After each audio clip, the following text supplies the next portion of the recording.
Hi, everyone. Thank you guys so much for having me and for giving this story a home. My name is Victoria Hood, and I will be reading Your Childhood Home.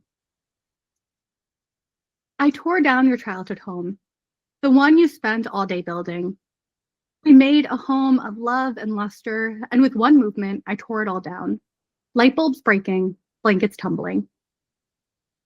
I wanted to rebuild it for you, pave over the cracks with magic, but you told me once the light bulbs break, there is no more home. The lights have leaked out, the magic has dried up. I walk from your childhood home to my bathroom to watch my hair thin. You yell distantly for help, but all I can do is watch the hair thin and fall. I am overcome with the concept of tumbling, of losing it all in the velocity we create rolling down a hill. I am overcome with how dark the night sky looks the first time you're out past dark, the first time you sneak out, the first time someone holds your hand, gentle, soft, like we didn't need to grasp onto memory. I close my eyes and I picture the daily tumbling, your childhood home, my hair, my body, my fingertips molting off to become a new person. I dream of becoming you. You, an epitome, you, a resurrection, you, a building of, not a tumbling down. You built your childhood home by hand, carefully placing each blanket wall and pillow insulation, providing clips for my bathroom that no longer hold my thinning, tumbling hair. You searching inside our home to build a home that can finally become a nest, something to hold your delicate bones. You trying to provide. You build and build the whole day so you can have the childhood home you only wished you had at childhood. A TV in the center, a mini fridge in the corner, chilling your juice boxes and Gatorade, fairy lights highlighting us from the background, and we sank further into each other. You resurrecting the walls of nostalgia, you a home.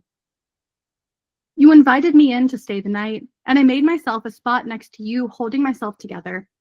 My feet too big, my head too lopsided, my arms always longer than I thought they were. You asked me to grab something to bring into our home for the night, but I cannot take it any longer. I move 1 inch and demolish your home. I break the light bulb so you'll only have darkness. I rip at the clips holding the hinges of this house together. I claw at the blankets, wrapping me in shards of light bulb. I feel the glass embedded deeper and deeper until my blood spills purple rather than red. I run from this home I tore down, and I watch my hair thin in the bathroom.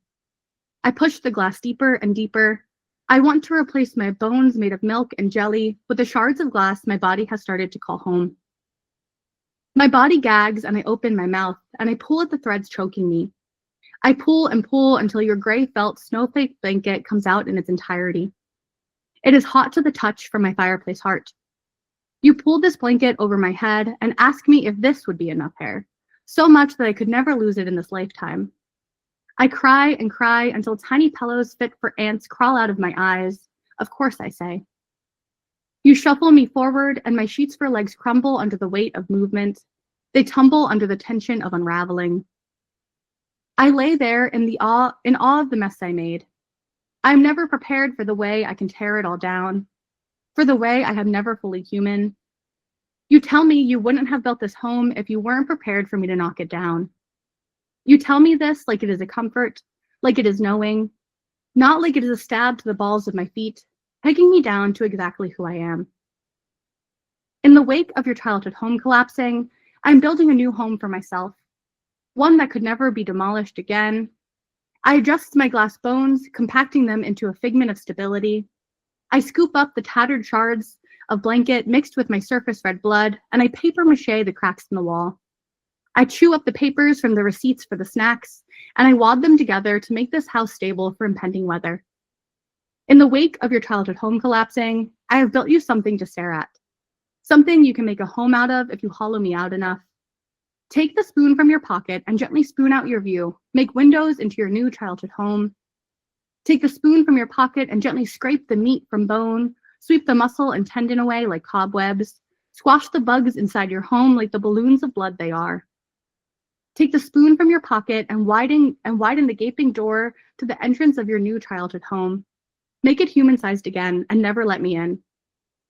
In the wake of your childhood home collapsing, I have offered myself to you as a nest for eternity. I hope you think of me. Thank you all.